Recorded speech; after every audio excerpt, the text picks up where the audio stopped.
Magandang araw po sa inyong lahat, ha? Naku, medyo mainit ang ulo natin ngayon. Dahil itong Auntie Neto. Ha? Mainit ang ulo niya? Ha? Bakit naman? Alam mo, Atty. Roque, parang hindi uminit ang ulo mo. Unahin mo na kasi muna yung problema mo. Diba? Unahin mo yung problema eh. Harry Roque, unahin mo muna yung problema mo, ayusin. Kesa inaayos mo yung problema ng iba. Diba? Ayaw ka na nga nila dyan eh. Ayaw ka na nga ni Tatay Digong mo.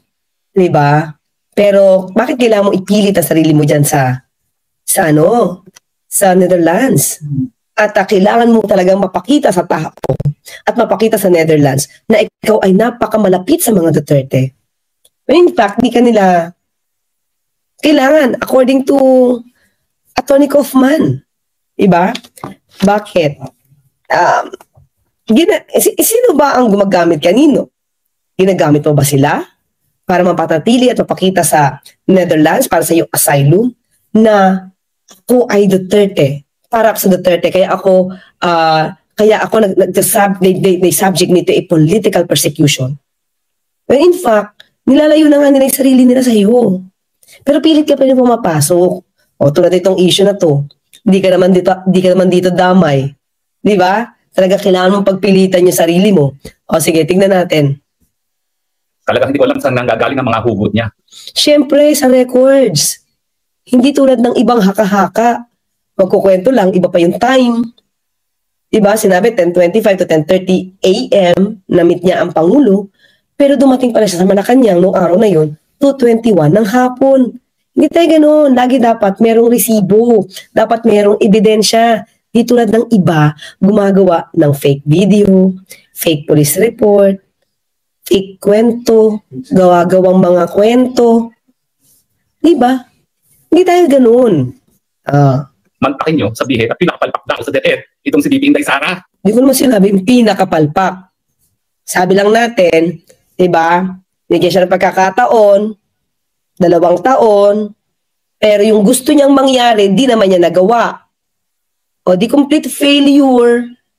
O nasaan na ba yung 1.5 million gadgets, laptops, school supplies na hindi niya inasikaso? Anong nangyari doon sa mga pagkain inamag? Hindi makita mga milk? Nabulok na pagkain? Siya yung leader nun eh. Oh, yung vouchers na supposed to be para sa mga estudyante, yung pala goes to students. Anong halaga nun? More than 100 million pesos. Anong ginawa niya? O mamaya, papakita natin isa-isa. Records tayo dito. Records. Sos Mariosep. Una, hindi ko alam kung sino nagsasalita. Kasi siya ay nagsasalita ng Pangulo. So hindi ko alam kung si Pangulo nagsasalita dyan, kung si Marcos Jr. No? Kung si Marcos Jr. nagsasalita dyan, eh talaga namang Alas press officer po tayo. Hindi tayo basta-basta lang spokesperson ng Pangulo. Di ba? Ako nga, ang trabaho ko to expound kung ano ang nangyayari sa gobyerno. Diba? Kaya nga bakit sa akin tinatanong minsan, ano nangyari sa DepEd, ano nangyari sa DOJ, anong sasabihin ng palasyo sa ginawa ng DOJ? Saan ba ako nakikipag-usap sa mga secretaries? Anong latest nila? Anong ginagawa nila? Anong problema nila? Diba? So, ibig mo sabihin, lahat na sinasabi ni VP Sara na fake news at tinanong ang reaction ng palasyo? Ano? Dapat lahat manggaling word for word mula sa Pangulo to expound tayo. Oh, ikaw ba? Ito mga kaklir, hamunin ko na lang si Spokes. Diba? Nung panahon niya, hindi ba sinabi ng Pangulo na hugasan daw yung mas gamit ang gaas? Oh, ano ang sabi ng spokesperson? Nagjo-joke ang Pangulo. Oh, ano sabi ng Pangulo noon, ni dating Pangulo Duterte? Hindi siya nagjo-joke. O bakit kayo taliwas? O, di ba? Ba't kayo taliwas? So, ibig sabihin, ikaw mismo, binabago mo. Ikaw lang ang nagbabago ng sinasabi ni dating Pangulong Duterte. Dahil hindi yun ang kanyang gustong sabihin, pero yun ang ginagawa mo. Di ba? Inaayos mo ang mga palpak niya, mga pronouncements. At hindi tayo ganun. Okay?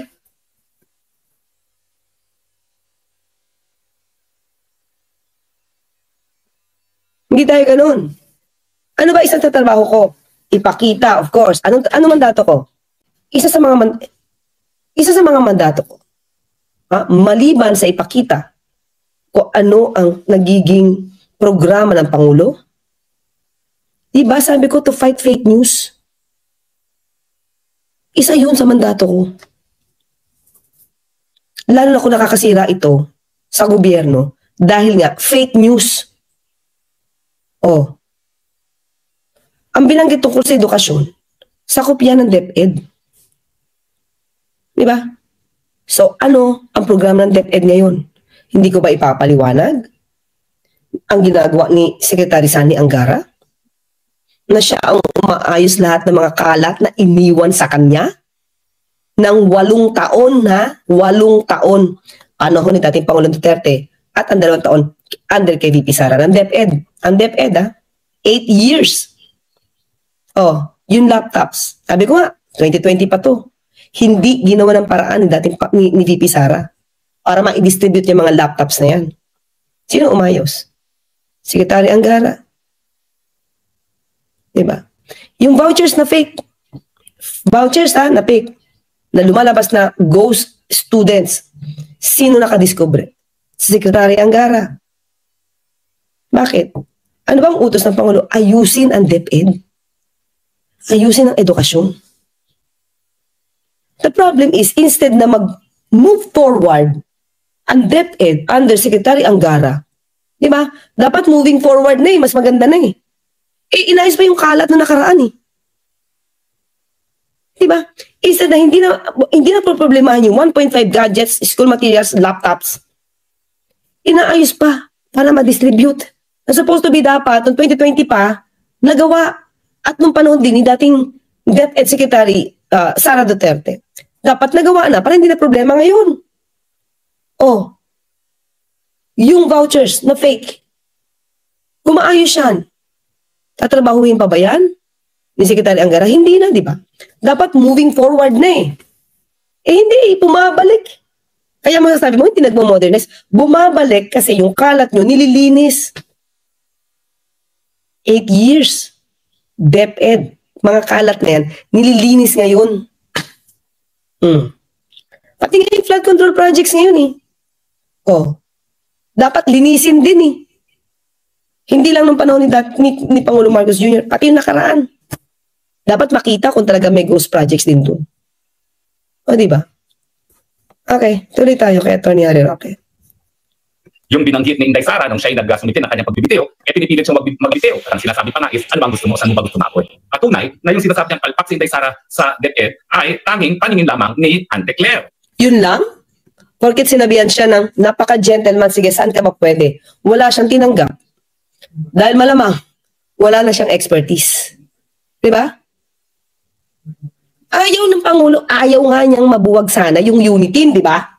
Kahit ginaganon siya, kahit binabastos siya ng ama ni Vice Presidente, may nadinig ba tayo na pagmumura mula kay Pangulong Marcos Jr.? Wala.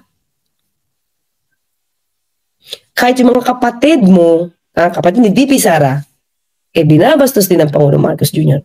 May nadinig kayo? Wala. Oh, diba? So, ano ngayon?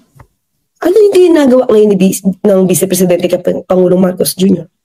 Sinisiraan. Bakit? Alam na natin. Kahit si Harry Roque, alam niya kung bakit kailangan siraan ng Pangulo kahit walang basihan.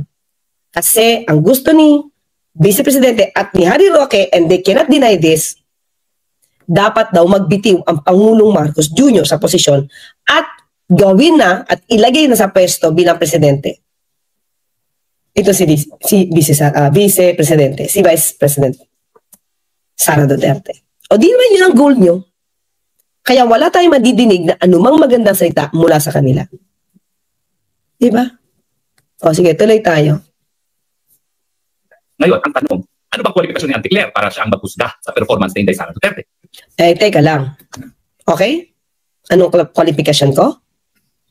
Oh, Harry Roque. Oh, di ba? Oh.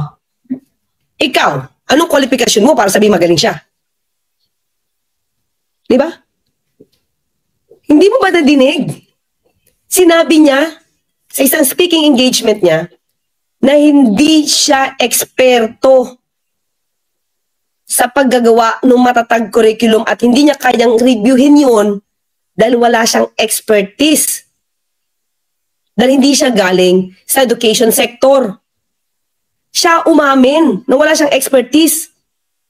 Kailangan pa ba na maging expert witness pa ako para sabihin natin na wala siyang expertise talaga? At siya umamin mismo, si Vice Presidente umamin. Oh, di ba? Oh. Gusto mo na naman madinig, siguro ang problema dito kasi hindi nadidinig eh. Gusto mo talaga ibinibigay pa sa harapan mo para magising ka. Para magising. Ah. Yeah. Ito. Pakinggan mo to, Harry Roque. Ah, masakit ang katotohanan, Harry Roque. Malaman na ang iniidolo mo hindi pala expert. President and Education Secretary Sara Duterte admits she did not review revisions to the new K-10 curriculum, citing her lack of background in the education sector. On Thursday, the Education Department launched the Matatag curriculum, which is aimed at addressing issues hounding the current program. Duterte says she wants the new curriculum to be at par with other nations. That's why she relied on the expertise of the DepEd personnel. Gusto niya lang. The problem is, hindi niya alam gawin. Sige nga. Paano mo malalaman na yung ginawa ng mga tao mo tama kung hindi mo rin naman alam gamitin? At di mo alam reviewin? Di mo nga ni-review, di ba? Alam, okay? Hindi ni-review. So, paano mo masasabing magaling siya? O, kailangan pa ba ng expert witness para masabi natin hindi siya magaling? Inamin na niya eh. Oh. I felt guilty kasi alam ko isa ako sa nag-cause ng stress because I do not come from the education sector. I do not have an education background, so I cannot review what they are doing. And I rely on their expertise and all the... See? Harry Roque?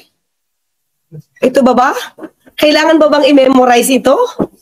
Kitang-kita na, dinig na. Oh. Siya umamin. Oh, kailangan pa ba? Stakeholders who did the review. Ang magawa... Oh, diba, nagpasalamat lang siya doon sa mga nag-review. So, paano niya masasabi ngayon na maayos yung matatag curriculum at paano ito mapapa-implement kung siya mismong leader at pinaka-head, hindi niya alam ano nilalaman nun. Oh. Ako lang, which I do very well, admittedly, is magpukpuk talaga ng tao to drive a person to do what they are supposed to do. Oh, papalakpakan ang taong walang alam. Papalakpakan ang taong hindi alam kung ano yung sinasabi niya.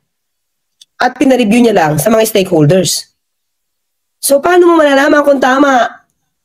Paano mo malalaman na tama ito sa mga bata, sa mga estudyante? Kung ikaw mismo na nandiyan dyan, hindi mo alam.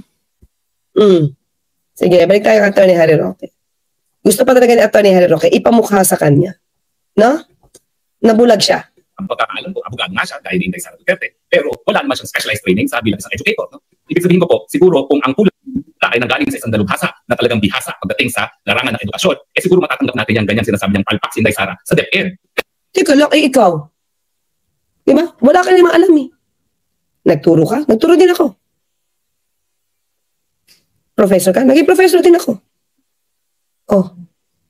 Pero kung may alam tayo sa edukasyon, sabi mo wala, o di wala ka rin. Pero ako, nagbabasa ako sa records. Ikaw, nagbabasa ka lang sa salita mo. Laway lang ang puhunan mo. Tayo, meron tayong pinapakitang resibo. Oh. Pero wala naman siyang ganyang kwalifikasyon. If at all, yan po ay napakasama sabihin sa kapwa abogata. Dahil alam nyo kami, bagamat... Uy! Ano? Masamang sabihin sa kapwa abogada? Teka lang, nadidinig ba ni Atty. Harry Roque?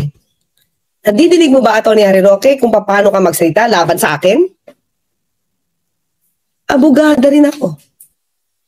So, pag sinasabihin ng hindi maganda ang isang abogada, kapwa abogada, hindi mali. Eh, ba't ikaw kumanira sa akin? Exempted ka? Bakit pag kayo yung nag-a-ad hominem, pumapalakpak ka? Pero pagka kayo naka-counter with facts, data, records, masakit. Nasasaktan kayo. Kayo, nag-ad hominem kayo, nagbibintang kayo with fake materials, fake videos. Ano pang fake sa inyo? Diba?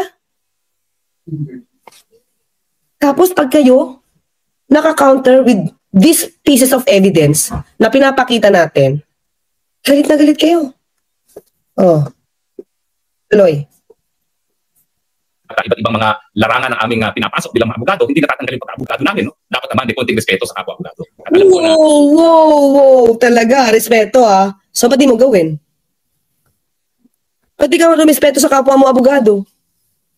Oh, wag na ako respetuhin mo. Sige, okay na sa akin yan. Tanggap ko na yan na ganyan ka. Karude. O respetuhin mo na lang yung Pangulo. Si First Lady. Kahit hindi na ako. Abogado ka, di ba? O nawala na rin ang pagiging abogado mo?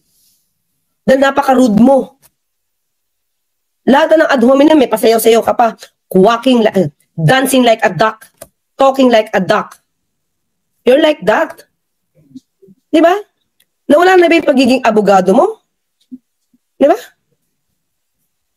Kaya anong tawag sa'yo ngayon? Ex or former human rights lawyer. Oh. Ngayon, ano na? Kumba defender ang tawag sa'yo. Oh. bagamat tayo nasa larangan ng politika, at talaga namang makinig manira ng manira itong Marcos Jr. administration. Oh! Ano daw? Humba rights defender. Ha? Ano daw? Ito mga kaklir talaga. Oh. Hindi na daw human rights defender, kundi humba rights defender. Oh, ito. Paninira ng Administrasyong Marcos? Sino nag-start manira? I-recall mo nga, Harry Roque. Simulan mo sa Maisog Rally, January 2024. Ha? Sino? Tayo ngayon, ang administrasyon, dumidepensa sa mga fake news. Fake news peddlers. Diba? Tapos, naninira. Yung fake video mo, kanino galing? Diba? Yung fake police report nyo, kanino galing? Tapos, ang lakas ng loob nyo sabihin na ang Administrasyong Marcos Jr. ang naninira? Ito talaga ang dapat humarap sa salamin. Dapat man hinay-hinay kapag ang pinupulaan ay ang kapwa-abogada. Pero dahil nagsimula si Antique Lake.